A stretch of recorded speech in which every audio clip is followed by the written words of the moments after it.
Hello guys, कैसे हो आप सब लोग। आप सबका स्वागत है प्रिज्म जीएसएन बायोलॉजी में।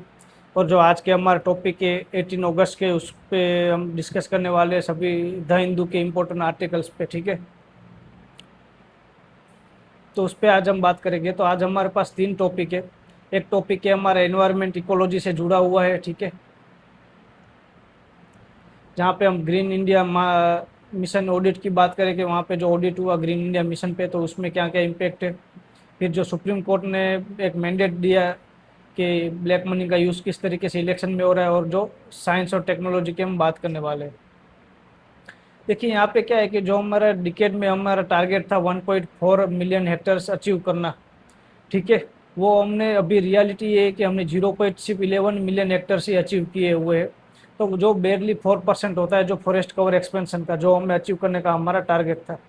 तो वहाँ कहीं ना कहीं जो के controller auditor general of India, उसने एक वर्डिक्ट रिवील्स किया है। इसमें उन्होंने बोला है कि इंडिया ने अभी तक एक तुली में कुछ किया ही नहीं है। क्योंकि 4% अगर आप कवर कर रहे हो सिर्फ इसके सामने, तो वो 4% बहुत छोटा एक नंबर है। तो एक तरीके से 96% अभी हमें कवर करना बाकी, तो हमने कुछ किया ही नहीं है। जो हमारा टारगेट था वो एक टूल में हमने अचीव ही नहीं किया है, जो 1.4 मिलियन हेक्टर्स का था। देखिए हम सब जानते हैं कि हम इन्वायरमेंट के साथ रिलेटेड है कि जब हम बात करते हैं एफोरेस्टेशन की, तो एफोरेस्टेशन क्यों ज़रूरी है। जहाँ पर भी इंडस्ट्री के डेवलपमेंट के लिए, रोड के डेवलपमेंट के लिए, जहाँ पर से जो डिफोरेस्टेशन होता है, यानी कि जो फॉरेस्ट में जो प्लांट्स होते हैं उसे कट किया जाता है, और वहाँ पे नॉर्मल उसे एक लैंड बना दिया जाता है जहाँ पे प्लांट्स नहीं होते, उसे पूरे के पूरा फॉरेस्ट को क्लीन कर दिया जाता है, जिसे हम डिफोरेस्टेशन कहते हैं। तो डिफोरेस्टेशन के बाद एफोरेस्टेशन होना चाहिए। एफोरेस्टेशन यानी कि वहाँ पे जो अपना प्लांट है उसका प्लांट, मतलब जो उसका प्लांट है, जो भी झाड़ है, उन सभी सब चीज़ों का प्लांटेशन फिर से करना, और वहाँ पे फिर से फॉरेस्ट को डेवलप करना, ठीक है। वहाँ पे नहीं तो किसी और जगह पे जहाँ पे फॉरेस्ट नहीं है। तो उसके लिए हमने तीन इंस्टीट्यूशन की बात की थी, जो कन्वर्जेंस में साथ में मिलकर ऑलमोस्ट हम ऐसा बोल सकते हैं कि वो काम करने वाले थे या वो काम कर सकते थे। तो यहाँ पे जो एक पेरिस एग्रीमेंट की बात करें कि जहाँ पे हमने बोला था कि 2.5 से 3 बिलियन टन जो एडिशनल कार्बन सिंक है उसे हम 2030 तक हम कवर करेंगे।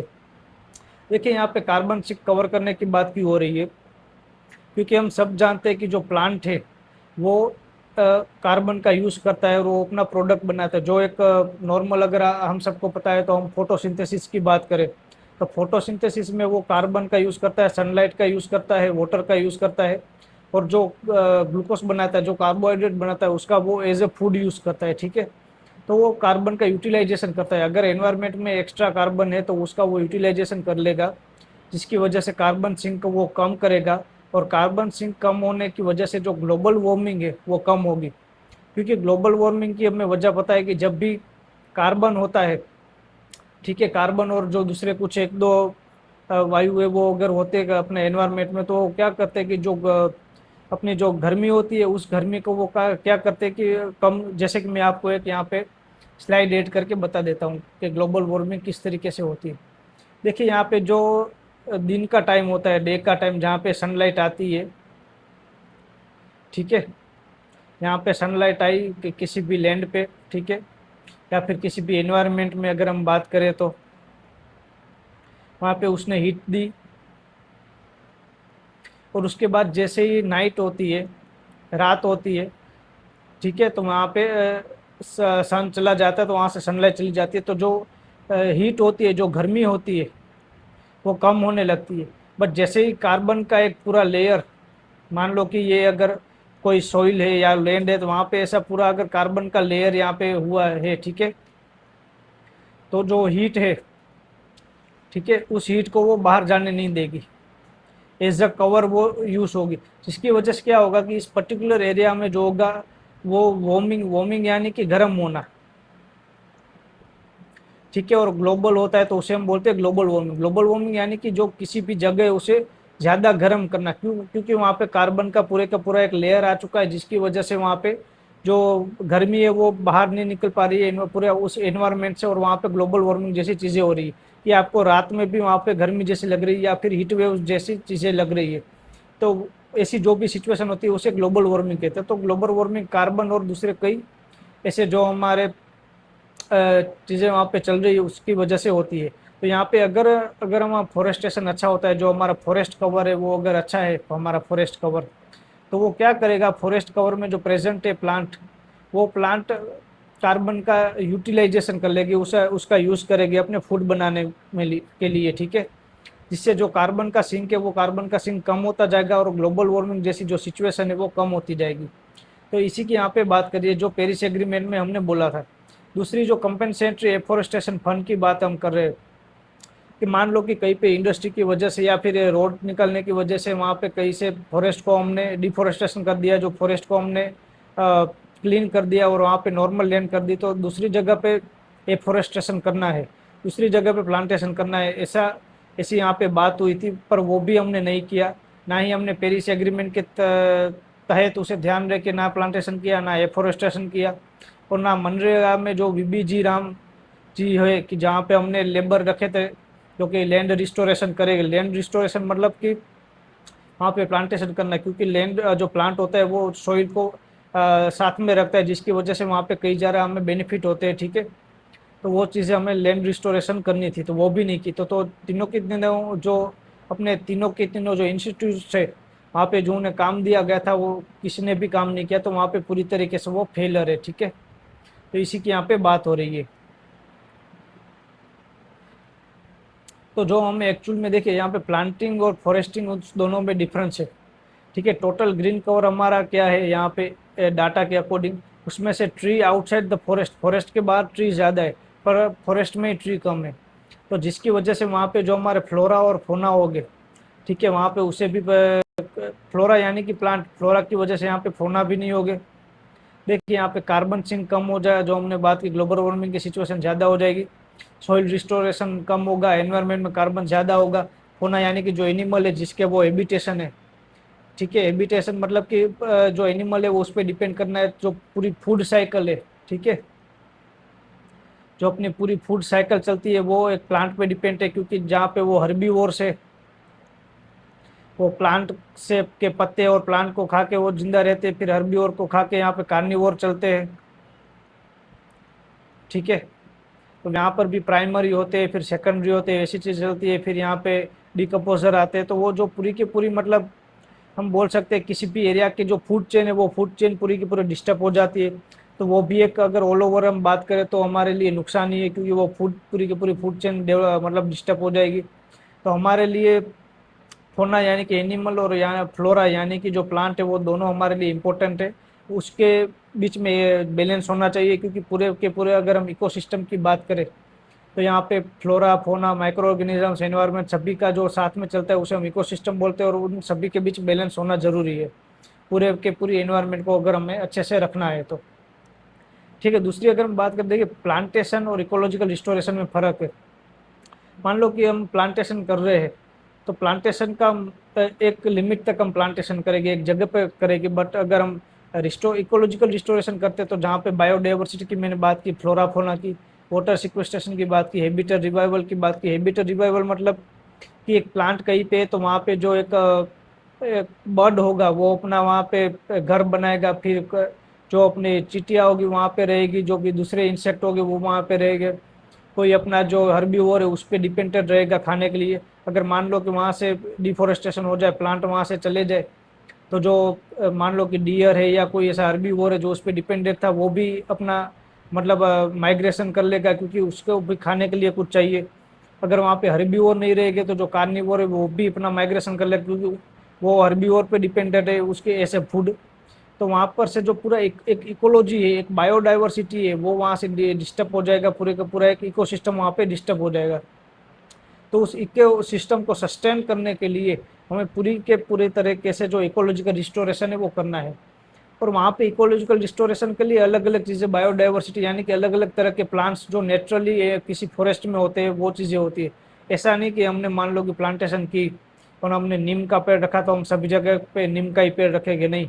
इको अगर हम फॉरेस्ट की बात करें तो फॉरेस्ट में अलग अलग तरीके के प्लांट होते हैं, वहाँ पे अलग अलग चीज़ों में होती है। कहीं पे कोई सी प्लांट स्पीसीज ज़्यादा होती है, कहीं पे कई प्लांट स्पीसीज कम होती है। तो मतलब वहाँ पे डाइवर्सिटी ज़्यादा होती है, ठीक है। तो उस तरीके से ट्री प्लांटेशन और इकोलॉजिकल रिस्टोरेशन दोनों डिफरेंट चीज़ है। ये हमें जानना जरूरी है। जैसे कि देखिए इस दोनों सिचुएशन में कितना डिफरेंस हमें दिखाई दे रहा है कि कहाँ पे बायोडाइवर्सिटी अच्छी है, कहाँ पे ग्रीन वॉल या फिर ग्रीन कवर अच्छा है। तो उस तरीके से पूरी यहाँ पे चीज़ें चलने वाली। तो इसका कंक्लूजन ये है कि जो हमें इकोसिस्टम को बैलेंस में रखने के लिए हमें प्लांटेशन करना ज़रूरी है, हमें एफोरेस्टेशन करना ज़रूरी है। पहले तो हमें डिफोरेस्टेशन करना ही नहीं है, पर अगर किसी भी रीजन की वजह से वहाँ पे डिफोरेस्टेशन हमें करना पड़े तो कई किसी और जगह पे एफोरेस्टेशन करना ज़रूरी है, ताकि वहाँ पे जो अपना इकोसिस्टम का बैलेंस है, फ्लोरा और फौना का बैलेंस है, माइक्रो ऑर्गेनिज्म का बैलेंस है, वो सभी मेंटेन रहे और पूरे का पूरा वो इकोसिस्टम हमें हेल्प करे। और प्लांट का तो हमें पता है ग्लोबल वार्मिंग की ये वो हमें हेल्प करता है। फूड पे हम खुद प्लांट पे डिपेंडेंट है, क्योंकि जो हम वेजिटेबल्स या फिर जो फ्रूट्स पे डिपेंडेंट है वो एक प्लांट का भाग ही है, ठीक है, चाहे वो फ्रूट हो, चाहे वो रूट हो, चाहे वो स्टेम हो, तो वो सभी चीज़ें चलती रहेगी। तो कहीं ना कहीं जो क्रॉप्स है वो भी एक तरीके से प्लांट ही है और कुछ नहीं है। तो प्लांट पे हम डिपेंडेंट है अपने फूड के लिए भी, और दूसरे हर्बीवोर्स दूसरे एनिमल्स भी है। तो हमें प्लांटेशन करना चाहिए और हमें एफोरेस्टेशन करना है, हमें डिफोरेस्टेशन नहीं करना है। फॉरेस्ट को हमें मेंटेन करना है, पूरे के पूरे इकोसिस्टम को, ठीक है। तो यहाँ पे इस टॉपिक पे यही चीज़ यहाँ पे इम्पोर्टेंट थी। दूसरे यहाँ पे हम टॉपिक की बात करें तो जो सुप्रीम कोर्ट के जो हमारे जज है, जस्टिस है संजय करोल, उन्होंने एक स्टेटमेंट दिया कि जो अपना ब्लैक मनी का यूज़ हो रहा है इलेक्शन के दौरान, वो हमें कम करना है, मतलब वो हमें बंद करना है, कम नहीं करना है, वो हमें बंद करना है पूरी तरीके से। और जो इसकी रिस्पॉन्सिबिलिटी, डायरेक्ट रिस्पॉन्सिबिलिटी है, वो इलेक्शन कमीशन ऑफ इंडिया की, ईसीआई की है, ठीक है। अगर मान लो कि यहाँ पे जो कर्नाटक का हमें एग्जांपल दिया है कि 2014 में जो लोकसभा के इलेक्शन थे पोल से बेलरी डिस्ट्रिक्ट में, वहाँ पर जो इलेक्शन हुआ था वहाँ से ब्लैक मनी को हमने सीज किया था, ठीक है। तो वो एक एग्जांपल है। और जो इसका एक्सटर्नल फैक्टर है वो इन्फ्लुएंस के लिए किया जा सकता है, किसी भी लोगों को किसी भी तरह का बेनिफिट देके उसे इन्फ्लुएंस किया जाए, ताकि वो जो वोट है उसे परचेस कर सके। और ऐसी चीज़ें हमने मूवीज़ वगैरह में भी देखी है कि वो कहीं ना कहीं क्या करते हैं कि अपने वोट को परचेस करने के लिए करते हैं। और देखिए ब्लैक मनी एक तरीके से क्या चीज़ है कि जो ऑफिशियल रिकॉर्ड में अवेलेबल नहीं है उसे हम ब्लैक मनी कहते हैं, और जिसका कोई हम टैक्स पे नहीं करते, ठीक है, उसे हम ब्लैक मनी कहते हैं। देखिए ऑलरेडी मैंने इस लेक्चर को लिखा था, ये मेरी हैंड राइटिंग है, मैंने आपको पूरे का पूरा लेक्चर पढ़ा दिया था, बट उसमें बीच में कुछ एक दो बार मुझे डिस्टर्बेंस हुआ कॉल्स वगैरह, उसके वजह से मैं ये पूरा जो अपना लेक्चर है वो फिर से आपको बता रहा हूँ, ठीक है। तो यहाँ पे ये कोई पीपीटी तैयार नहीं थी, और ये सभी जो हाईलाइट्स है वो मैंने ही किए थे, मैं ही आपको पढ़ा रहा था, रिकॉर्ड हो रहा था, बट उस डिस्टर्बेंस की वजह से मैं फिर से आपको ये रिकॉर्ड करके यहाँ पे आपको लेक्चर दे रहा हूँ, ठीक है।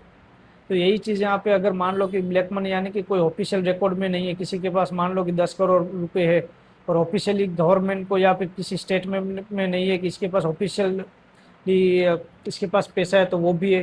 फिर इनकम टैक्स जिसका भी पे नहीं कर रहे वो भी ब्लैक मनी है। तो ब्लैक मनी की ऐसी डेफिनेशन होती है।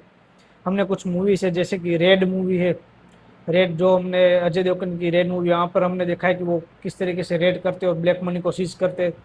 दूसरे भी हमने मूवीज है जहाँ पर भी हमने देखा है। फिर हमने कई ऐसे मूवीज में देखा है कि जहाँ पे वो मनी का यूज़ करके खाना पीना दे के वोट को जो है परचेस किया जाता है। तो ऐसी सभी चीज़ें हमने मूवी वेब सीरीज़ वगैरह में देखी है, और ये चीज़ रियल लाइफ में भी कई जगह पे होती है, ठीक है। जैसा कि एक प्रूफ हमें कर्नाटक वाला मिला कि कर्नाटक में 2014 में बेलरी डिस्ट्रिक्ट में ब्लैक मनी सीज किए गए थे, जो उसी परस्पेक्ट से थी कि वो वोट को परचेस कर सके, ठीक है। तो ऐसी चीज़ें नहीं होनी चाहिए।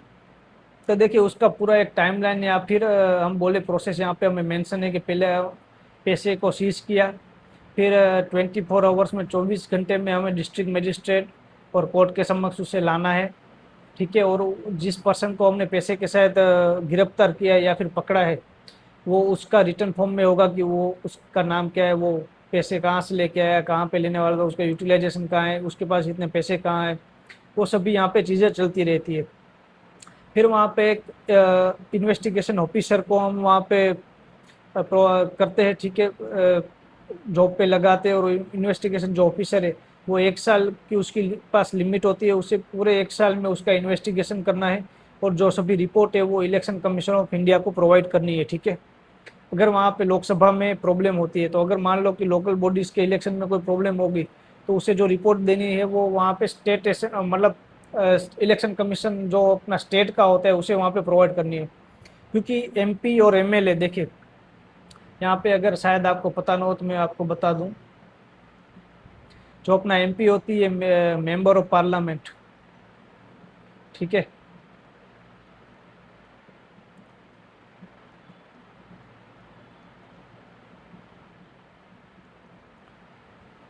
फिर यहाँ पे मेंबर ऑफ एमएलए,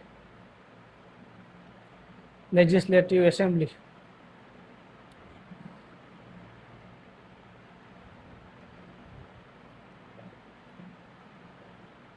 इन दोनों का इलेक्शन का काम, मतलब नॉर्मली बता रहा हूँ, वैसे तो इलेक्शन कई इलेक्शन करता है, इलेक्शन कमीशन ऑफ इंडिया का काम है। और जो लोकल बॉडीज है, इसमें पंचायत आ गई और नगर पालिका,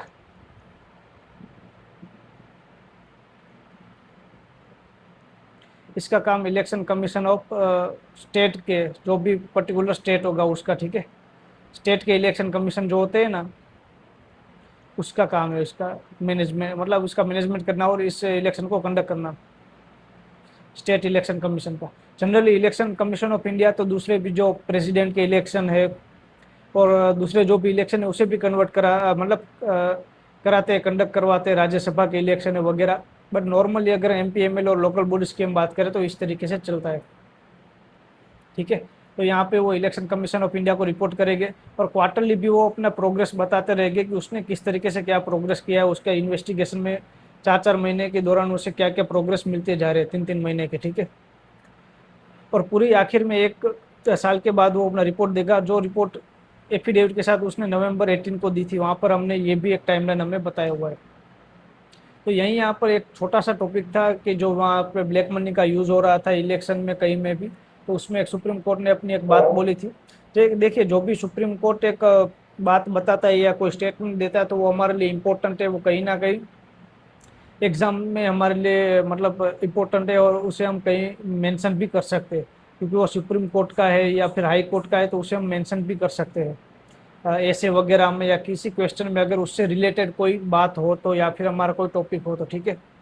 यहाँ पर उसके बाद तीसरा टॉपिक आता है एक फंडिंग वगैरह में, कि साइंटिफिक फंडिंग की बात हो रही है कि मान लो कि किसी रिसर्चर को या फिर किसी साइंटिस्ट को अगर रिसर्च और डेवलपमेंट में कुछ रिसर्च में अगर कुछ काम करना है तो उसके लिए फंडिंग अवेलेबल नहीं है, या फिर है तो बहुत ही कम है, ठीक है। तो यहाँ पे क्या मतलब, एक स्पेंड इट और लूज इट, मतलब कि आप स्पेंड करो या उसे खो, मतलब दोनों चीज़ सेम ही है। क्योंकि एक तो आपको फंडिंग प्रोवाइड करते हैं, उसमें आपको जो अपना वो बोलते हैं इनकम टैक्स भी होता है, मतलब इनकम टैक्स तो नहीं पर दूसरे जो टैक्सेस लगते हैं वो टैक्सेस वहाँ पे लगते हैं।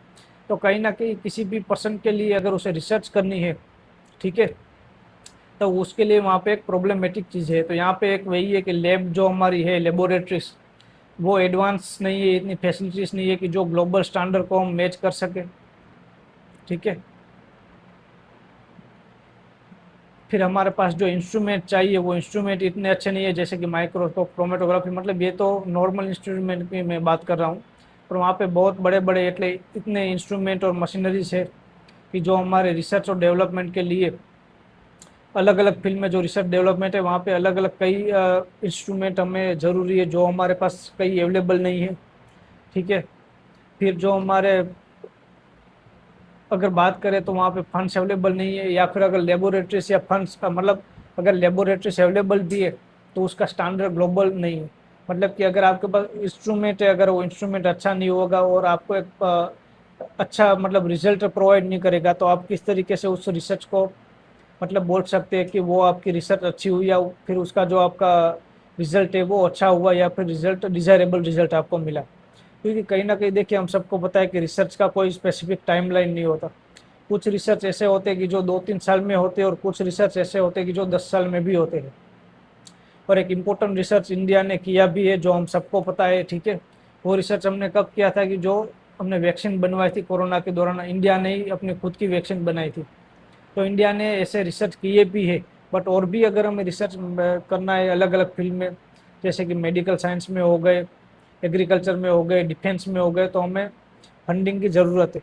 और हम सबको पता है कि जब हम बजट की बात करें तो बजट में भी हमारे R&D के लिए मतलब फंडिंग बहुत कम होती है।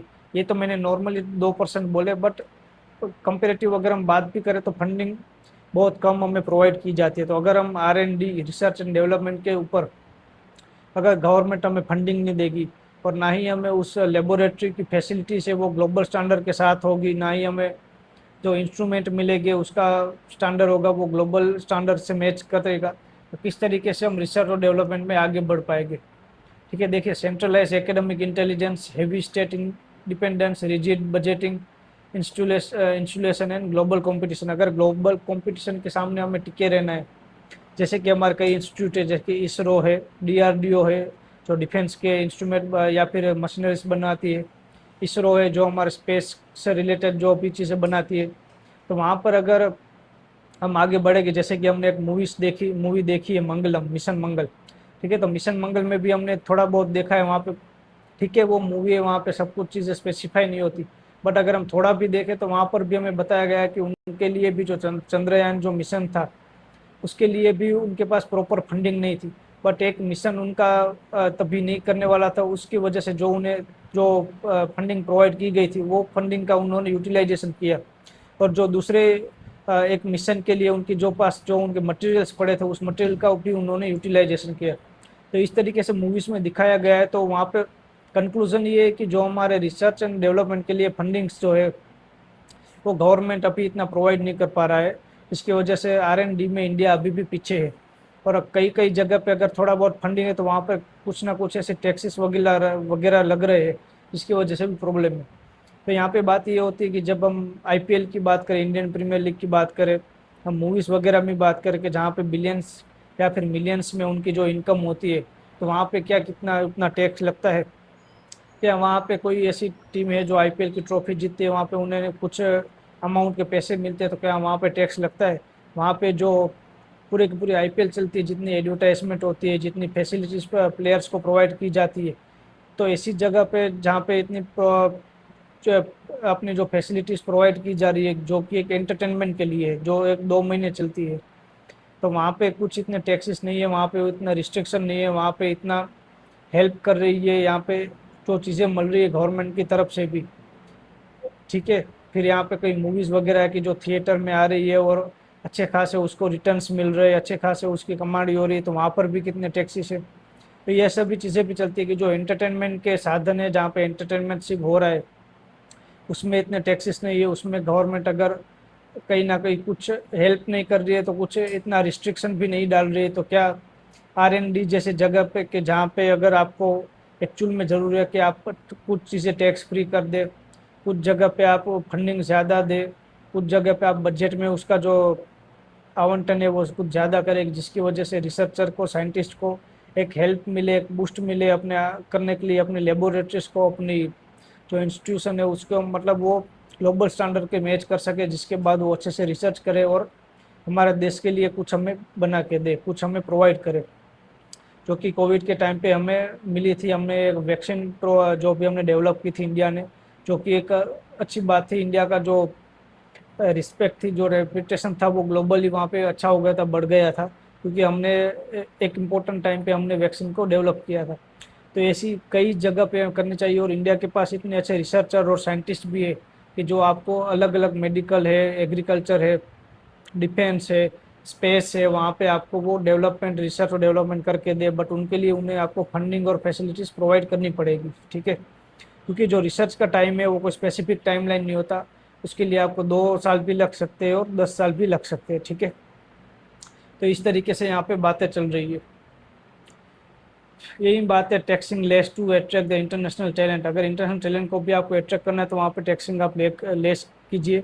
और कई हमें बता भी है कि कई साइंटिस्ट, रिसर्चर, ऐसे कोई लोग कि जो अपना रिसर्च में सच में कुछ आगे करना चाहते हैं, वो कोई कई बार इंडिया से बाहर यूरोप, अमेरिका, जापान वगैरह जगह पे जाकर भी अपना करियर बनाते हैं, क्योंकि उन्हें भी पता है कि इंडिया में इतनी अच्छी फंडिंग वगैरह नहीं मिलती।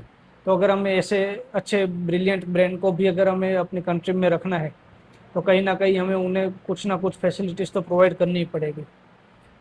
ठीक है, तो यहाँ पे ये 3 टॉपिक थे जिसके बारे में हमने बात की।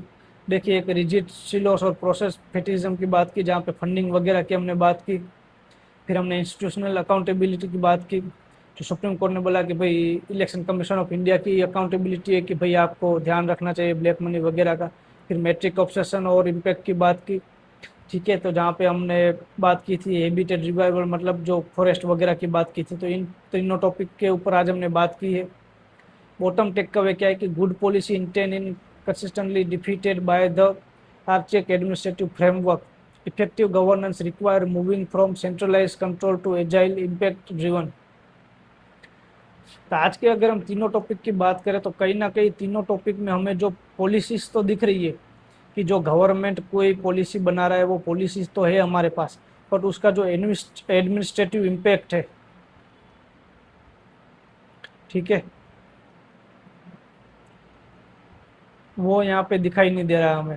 या फिर हम ऐसा बोले कि जो एडमिनिस्ट्रेटिव है उससे इसे वो इम्प्लीमेंट नहीं कर पा रहा है। यहाँ पे जो इम्प्लीमेंटेशन है, ठीक है, वो यहाँ पे हमें दिखाई नहीं दे रहा है। ना ही एडमिनिस्ट्रेटिव इम्पैक्ट है और ना ही एडमिनिस्ट्रेटिव इम्प्लीमेंटेशन है। क्योंकि अगर यहाँ पे इम्प्लीमेंटेशन होता तो अभी तक हमने पूरे डिकेड में हमने जो फॉरेस्ट कवर का हमारा टारगेट था 1.4 का, वो हमने कवर कर लिया होता। 0.11 यानी कि 4% ही सिर्फ कवर न कर पाते।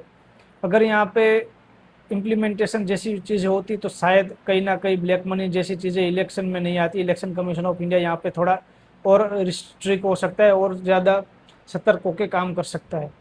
और अगर यहाँ पे इम्प्लीमेंटेशन की बात और ज़्यादा अच्छे से होती पॉलिसी के साथ, तो कहीं ना कहीं रिसर्च और डेवलपमेंट में इंडिया थोड़ा और आगे अभी की सिचुएशन में हो सकता है। तो यहाँ पे कंक्लूजन ये है कि हमारी गवर्नमेंट है वो पॉलिसीज तो बनाती है, ठीक है। इस तीनों आर्टिकल के अकॉर्डिंग अगर हम देखें, जो भी न्यूज़ में आ रही है और जो भी हमारे पास डाटा अवेलेबल है, उसके अकॉर्डिंग हमारी गवर्नमेंट पॉलिसी तो बना रही है, ठीक है। बस उस पॉलिसी का जो है इम्प्लीमेंटेशन नहीं हो पा रहा है।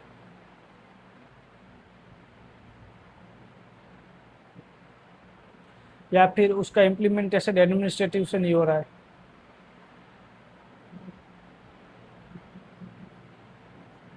ठीक है। तो अगर इम्प्लीमेंटेशन नहीं होगा तो किसी भी पॉलिसी बनाने का कोई फायदा ही नहीं है। जो हमने यहाँ पे ऊपर पूरी तरीके से देखा, ठीक है, तो ये तो एक टोटल फेलर जैसी बात होगी कि हमें 1.4 मिलियन हेक्टर कवर करना था और अभी तक हमने सिर्फ 4% ही किए। और ये बात है डिकेड की, डिकेड यानी कि 10 साल की बात है, ठीक है। तो ये कहीं ना कहीं टोटल फेलियर है हमारा एडमिनिस्ट्रेटिव का, कि हमारे पास पॉलिसी तो है, ठीक है, हमारे पास ये सभी पॉलिसी बनाई हुई है कि कहाँ पे हमें करना है। हमने पेरिस एग्रीमेंट की हमने बात की, हमने यहाँ पे बात की एफोरेस्टेशन की, हमने यहाँ पे बात की मनरेगा की। तो हमारे पास एक तरीके से जो हम बोल सकते हैं कि हमारे पास पॉलिसी तो है पर उसका इम्प्लीमेंटेशन कहीं ना कहीं नहीं है। तो उस चीज़ पे भी गवर्नमेंट को एक फोकस करना चाहिए और उस पर भी हम लिख सकते हैं कि पॉलिसी तो हमारे पास बहुत ज़्यादा है पर उसका इम्प्लीमेंटेशन नहीं है। फिर यहाँ पे हमारे इलेक्शन कमीशन ऑफ इंडिया की बात की कि अगर ऐसा चीज़ होता तो 2014 में जो अपना ब्लैक मनी उस पर चीज़ें न होती, ठीक है। और ना ही अभी हमें R&D पे इतना डिस्कस करते होते, अगर यहाँ पे इम्प्लीमेंटेशन हुआ होता। तो पॉलिसी तो आप बनाए बट उसका इम्प्लीमेंटेशन उससे भी ज़्यादा ज़रूरी है। तो ये एक एडमिनिस्ट्रेटिव फेलर है कहीं ना कहीं, कई टॉपिक मतलब कई फील्ड में, जो कि नहीं होना चाहिए और जहाँ पर हमें सुधार की ज़रूरत है इंडिया में, ठीक है। तो वो एक हमारा, मुझे एक ऐसे याद आता है, ऐसे में हमारा टॉपिक था यूपीएससी में पूछा गया था, ठीक है। उसका अगर हम मैं बात करूँ, मैं आपको एक हिंदी में दे रहा हूँ, ठीक है, पूरे का पूरा मैं आपको यहाँ पे लिख के दे रहा हूँ। ऐसे में पूछा गया था यूपीएससी में, कौन से साल में था वो मुझे अभी याद नहीं है, बट वो पूछा जाता है, ठीक है, कि स्वीकारोक्ति का साहस करो,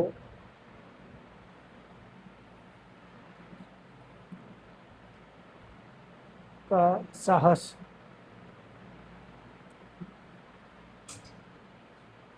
और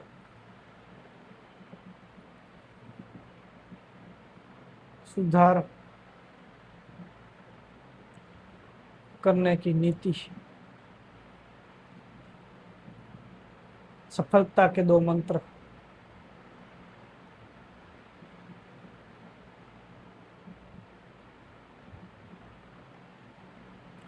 ठीक है। तो ये पूरा कहीं ना कहीं 125 नंबर में है, ठीक है, 125 मार्क्स में पूछा गया था। ऐसे में स्वीकारोक्ति का साहस और सुधार करने की नीति, सफलता के दो मंत्र। यानी कि आपकी पहले तो आपको एक्सेप्ट करना पड़ेगा कि आपके पास पॉलिसी तो है पर उसका इम्प्लीमेंटेशन कहीं ना कहीं नहीं है हमारे गवर्नमेंट के पास। कई कई फील्ड में, सभी फील्ड की मैं बात नहीं कर रहा हूँ, पर जो फील्ड की यहाँ पे हमारे जो न्यूज़पेपर के आर्टिकल्स में जो मेंशन किए हुए हैं, कई फील्ड में हमारे पास पॉलिसी तो सभी फील्ड में है पर हमारे कई जगह पे उस पॉलिसी का इम्प्लीमेंटेशन नहीं है, उसका इम्पैक्ट नहीं है। और ये कहीं ना कहीं एडमिनिस्ट्रेटिव फेलर या फिर गवर्नेंस फेलर की यहाँ पे बात करता है। तो पहले तो हमें स्वीकारोक्ति का से आने के पहले तो हमें उसे एक्सेप्ट करना पड़ेगा कि हमारे यहाँ पे मिस्टेक हो रही है, ठीक है। उसके बाद जाके हम कुछ बोल सकते हैं कि नहीं, हम यहाँ पे उसका कुछ इम्प्लीमेंटेशन करेंगे। तो पहला स्वीकारोक्ति का साहस, पहले उसे हमें एक्सेप्ट करना पड़ेगा कि यहाँ पे हमारी गलती हो रही, फिर उसी में सुधार करना पड़ेगा, तभी जाके हम सफल हो पाएंगे। तो इस अगर ऐसा भी आपके पास कभी भी मतलब ऐसे वगैरह आता है तो यहाँ पे आप पूरी तरीके से इस टॉपिक को लिख सकते हैं, इस 3 टॉपिक को, कि ऐसी ऐसी चीज़ें हमारे पॉलिसी से हमने बनाई तो थी गवर्नमेंट ने, पर उसने अभी तो उसमें इम्प्लीमेंटेशन कुछ नहीं किया है। तो ये जो आपका टॉपिक था स्वीकारोक्ति का साहस, मतलब एक क्वेश्चन था जो ऐसे में आया था, उस टॉपिक में आप अच्छे से इस टॉपिक को मतलब लिख सकते हैं इस क्वेश्चन में अपनी आंसर राइटिंग में, ठीक है। तो ये मैंने आपको एक प्रोवाइड किया है, ये आपको देख लीजिए कि कौन से साल में पूछा गया है, वो मैं यहाँ पे भूल गया हूँ, बट ये 100% आया हुआ है। ये पूरे का पूरा वही है, 125 मार्क्स का है, स्वीकारोक्ति का साहस और सुधार करने की नीति, सफलता के दो मंत्र, ठीक है। दूसरे मैंने यहाँ पे जो आपको क्वेश्चन रखे, एनवायरमेंट से एक प्रीलिम्स का क्वेश्चन रखा है, साथ में यहाँ पे एक्सप्लेन करके आंसर भी दिया हुआ है। फिर यहाँ पे दूसरा जीएस टू पॉलिटी से है। तो तीनों टॉपिक से मैंने यहाँ पे क्वेश्चन रखे और तीनों टॉपिक से मैंने यहाँ पे मेंस के क्वेश्चन भी लिखे। तो देखिए एनवायरमेंट से मेंस का क्वेश्चन क्या है कि evaluate the efficiency of the green Indian mission, जो हमने इवेल्यूट कर दिया केग ने, अचीविंग द इंडियाज क्लाइमेट गोल, हमने क्लाइमेट गोल कौन कौन से अचीव किए, और differentiate the between tree planting and ecological restoration. तो जो मैंने आपको बायोडाइवर्सिटी वगैरह की बात की और यहाँ पे मैंने प्रोवाइड भी किया है, यहाँ से आप अपने यहाँ पे जो अपने पॉइंट है वो यहाँ से आप उठा सकते हैं, यहाँ पे अपने मुद्दे ले सकते हैं और यहाँ पे लिख सकते हैं, ठीक है, इन दोनों के बीच डिफरेंस का। तो इंट्रोडक्शन में आपको यही लिखना है कि हमारा पेरिस एग्रीमेंट वगैरह चीज़ें थी, 1.4 मिलियन हमें अचीव करना था, हम नहीं कर पाए, 4% किए। केग ने वहाँ पे क्या चीज़ बताई कि टारगेट क्या था, क्या हमने अचीव किया है, क्या रियलिटी है, वो बॉडी में लिखना है। कंक्लूजन में आप ये भी लिख सकते हैं कि भाई पॉलिसी तो बन रही है पर उसका इम्प्लीमेंटेशन नहीं हो रहा, तीनों जगह पे आप यही चीज़ लिख सकते हैं, मेंशन कर सकते हैं। और सेकंड है इलेक्टोरल इंटीग्रिटी से, the influence of the unaccounted wealth in election is a threat to the rule of law. Discuss the light of the recent Supreme Court directives on the electoral finance. देखिए यहाँ पे ये चीज़ क्यों mention ये बताया आपको, unaccounted का मतलब क्या है, जो मैंने आपको चीज़ बताई कि जो ऑन रिकॉर्ड कहीं पे भी किसी को पता नहीं है कि इस पर्सन के पास कितने पैसे, जो अनअकाउंटेड है उसके पास जो वेल्थ है वो अनअकाउंटेड है, जिसे हम सिंपल लैंग्वेज में ब्लैक मनी बोलते हैं, ठीक है। तो अगर अनअकाउंटेड वेल्थ जैसा अगर टर्म भी आपके पास आ जाए कि क्वेश्चन में, तो आप कंफ्यूज नहीं होना है। अनअकाउंटेड वेल्थ मतलब कि ब्लैक मनी, सिंपल लैंग्वेज में, कि जिसका कोई रिकॉर्ड या कोई डाटा गवर्नमेंट के पास अवेलेबल नहीं है, ठीक है, और ना ही उसी किसी रिकॉर्ड या डाटा पे कोई भी पर्सन टैक्स भर रहा है, क्योंकि आपको टैक्स तभी लगेगा जब वो चीज़ गवर्नमेंट में रिकॉर्डेड होगी कि आपकी कितनी इनकम है या फिर आपके पास कितनी वेल्थ है, ठीक है। तो यही यहाँ पे ये क्वेश्चन में भी डिस्कस है। और यहाँ पे रूल ऑफ लॉ की क्या बात करें, रूल ऑफ लॉ की अगर हम बात करें यहाँ पे जो आपको मेंशन किया हुआ है, ठीक है, रूल ऑफ लॉ मतलब सीधी लैंग्वेज में अगर हम बात करें, सिंपल लैंग्वेज में, तो डेमोक्रेसी। रूल ऑफ लॉ मतलब डेमोक्रेसी,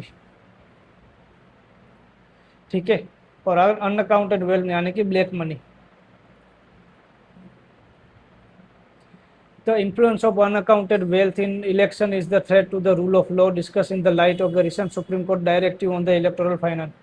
तो ये आपको बोलना है कि हमारे जो जस्टिस है संजय करोल जी ने क्या ऑब्जेक्टिव, क्या स्टेटमेंट दिया है, ठीक है। तो उसका किस तरीके से बॉडी मतलब किस तरीके से हो सकता है, जो आपका बेंगलोर अपना कर्नाटक वाला बेल्जो डिस्ट्रिक्ट वाला जो अपना टॉपिक है उसे आपको यहाँ पे मेंशन करना है। फिर आपको इलेक्शन कमीशन ऑफ इंडिया की जो भी ड्यूटीज़ है उसको भी आप यहाँ पे लिख सकते हैं कि उसकी क्या क्या ड्यूटीज़ है, उसकी क्या क्या रिस्पॉन्सिबिलिटीज है। फिर आप कंक्लूजन में लिख सकते हो वही पॉलिसी वाली चीज़ है कि पॉलिसी तो है पर उसका इम्प्लीमेंटेशन नहीं है, ठीक है, तो वो सभी आप वे फॉरवर्ड में लिख सकते हो। फिर यहाँ पर देखिए rigid administrative framework stabs Indian scientific innovation critical analyse suggesting reform for liberalisation academic funding. तो रिबलराइजेशन यानी कि उसे आपको सॉफ्ट करना है, आपको कोई रिस्ट्रिक्शन में नहीं रखना है कि आपको कुछ चीज़ें टैक्स फ्री कर देनी है, कहीं पे फंडिंग का थोड़ा आगे पीछे सोर्स है तो उसे आपको प्रोवाइड करना है ताकि वो लोग अपना रिसर्च कर सके, इनोवेशन कर सके और कुछ ना कुछ प्रोवाइड कर सके, ठीक है। तो यही यहाँ पे चीज़ है, इंट्रोडक्शन में भी हम यही चीज़ लिख सकते हैं, ठीक है। कि इंट्रोडक्शन में क्या है कि इंडिया का डिज़ायर क्या है कि आपका जो ग्लोबल साइंटिफिक स्टैंडर्ड है उसे मैच करना, चाहे वो लेबोरेटरी की तरह हम बात करें या फिर मतलब जो इंस्ट्रूमेंट है उसकी तरह हम बात करें तो उसे ग्लोबल स्टैंडर्ड को हमें मैच करना है। तो हम क्यों मैच नहीं कर पा रहे हैं, क्योंकि हमारे पास फंडिंग नहीं है। फंडिंग क्यों नहीं है, क्योंकि कहीं ना कहीं कुछ ऐसी चीज़ें चल रही है कि जो प्रॉब्लम क्रिएट कर रही है, ठीक है। कैपिटल हमारे पास नहीं है, लिबरलाइजेशन नहीं है एकेडमी में, कई चीज़ें जैसे कि हम बात करें तो यहाँ पे अगर हमें पीएचडी करना है तो हमें जो नेट वगैरह जो एग्ज़ाम है वो क्वालिफाई करनी है। हमारे पास रिसर्च पेपर वगैरह की इंपॉर्टेंस यहाँ पे इतनी नहीं दे रही है। अगर आपने ऐसी कोई एग्ज़ाम क्वालिफाई की है तो आप पीएचडी के लिए एडमिशन ले सकते हैं। तो देखिए जो ऐसी एग्ज़ाम को क्वालिफाई करना, ठीक है, क्योंकि मैं खुद साइंस का स्टूडेंट हूँ, मेरा खुद का बैकग्राउंड साइंस है और मैंने ऐसी एग्ज़ाम्स क्वालिफाई की है। बट फिर भी मैं बोल रहा हूँ कि मान लो कि CSIR नेट हो गई, ठीक है, फिर अपने ये UGC नेट हो गई, फिर अपनी गेट हो गई, फिर अपनी ASRB नेट हो गई, फिर अपनी ICAR, ICMR, DBT JRF। हालांकि DBT JRF को तो अब CSIR के साथ मर्ज कर दिया गया है। तो ऐसी सब एग्ज़ाम से डायरेक्ट आपको एडमिशन मिल रहा है किसी भी स्टूडेंट को PhD के लिए, और वो भी इंस्टीट्यूट कैसे, IITs, IISc, ठीक है, IISc बेंगलोर, आइजर। तो कहीं ना कहीं गलत है। गलत यहाँ पे क्यों है, क्योंकि देखिए ये सभी जो एग्ज़ाम्स है ना वो सभी के सभी एग्ज़ाम्स डिपेंड करते हैं थियरी पे कि आपका थियोरेटिकल नॉलेज कैसा है, ठीक है। नॉर्मल अगर हम बात करें, हाँ यहाँ पे प्रैक्टिकल क्वेश्चन होते नहीं होते ऐसा नहीं है, बट एक तरीके से हम क्वेश्चन मतलब एग्जाम को तो हम थियोरी बोल सकते हैं। यहाँ पर कोई प्रैक्टिकल चीज़ें तो आपको ऐसा नहीं है कि आप वहाँ पे सेंटर पे जाओ और आपको कोई प्रैक्टिकल दे और आपको वो प्रैक्टिकल परफॉर्म करना है और उसके रिजल्ट पे आपको चीज़ें चल रही है, ठीक है।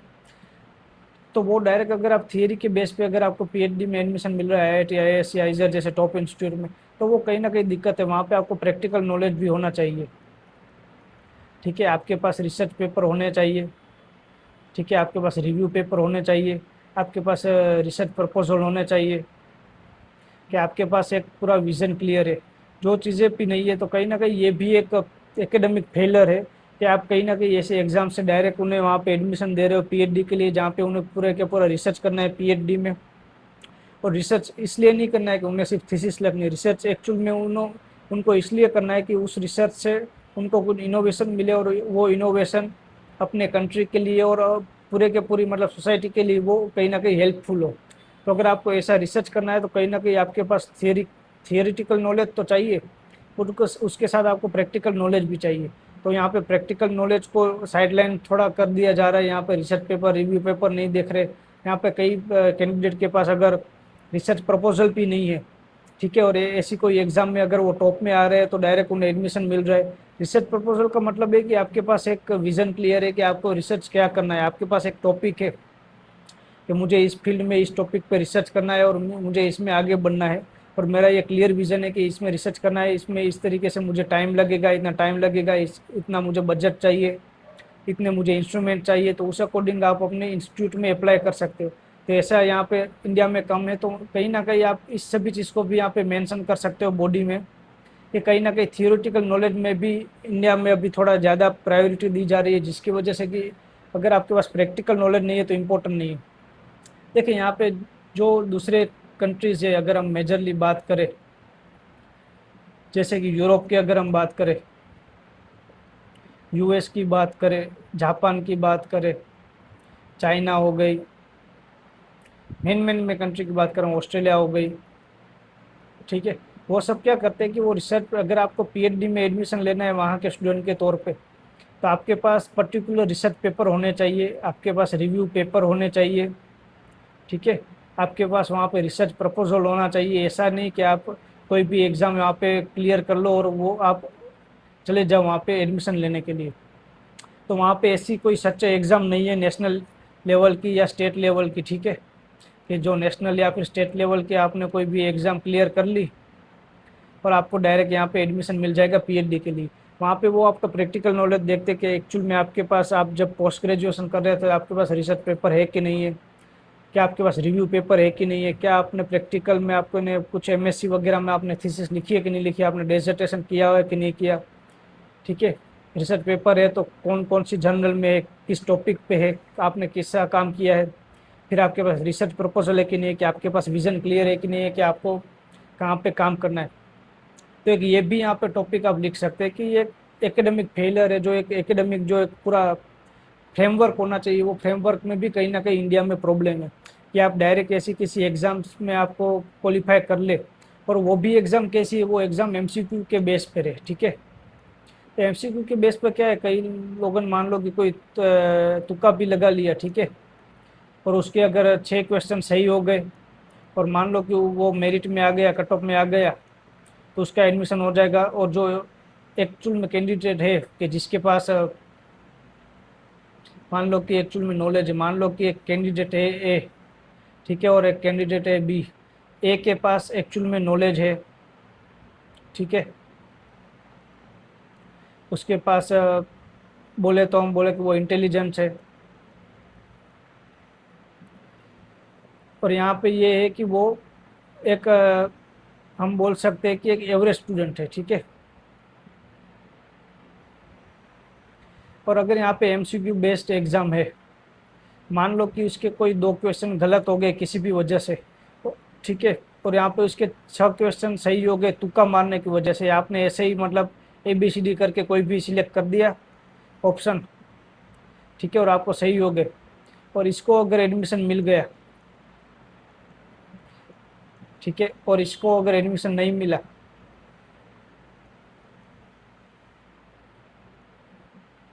तो आप खुद सोचिए कि यहाँ पे जो हमें रिसर्चर या फिर जो भी कोई पर्सन मिलेगा, उसके उसमें से किसके पास ज़्यादा नॉलेज होगा। तो आपके अगर एग्ज़ाम भी है तो वो भी थोड़ी एग्ज़ाम ऐसी होनी चाहिए कि जहाँ पे कुछ टफनेस लेवल हो, क्योंकि एमसीक्यू एक ऐसी चीज़ है कि जहाँ पे आपने तुक्के से भी कोई 1-2 क्वेश्चन भी तुक्के से भी सही कर दिए ABCD में से कोई भी, और अगर आपके क्वेश्चन सही हो गए और आपके पास प्रॉपर नॉलेज नहीं है, फिर भी आपका एडमिशन हो जाएगा, किसी एक पर्सन का नहीं होगा, ठीक है। तो वो भी चीज़ें यहाँ पे चल रही है कि अगर आप एग्ज़ाम भी ले रहे हो, एग्ज़ाम पे बेस पे भी कर रहे हो, तो वो एग्ज़ाम में भी कहीं ना कहीं प्रॉब्लम है, वहाँ पर भी आपका फ्रेमवर्क ठीक तरीके से नहीं है। तो ऐसी कई टॉपिक है जहाँ पे आप यहाँ पे डिस्कस कर सकते हो, ठीक है। तो ये मैंने पूरी आपको बात की। इसकी PDF में आपको अपना जो टेलीग्राम चैनल है प्रिज्म GS एंड बायोलॉजी, उसमें मैं आपको प्रोवाइड करवा दूंगा।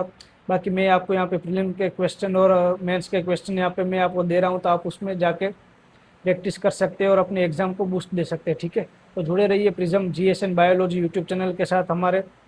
मैं आपको डेली प्रोवाइड करता रहूँगा, जो जिस भी दिन जिस भी टॉपिक पे आपको अच्छे आर्टिकल्स द हिंदू न्यूज़पेपर में होंगे उस पर हम डिस्कस करेंगे, ठीक है।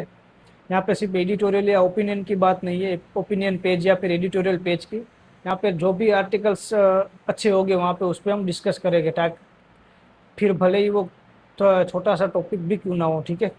तो चलिए मिलते हैं, और आप जुड़े रहिए प्रिज्म GS एंड बायोलॉजी के साथ।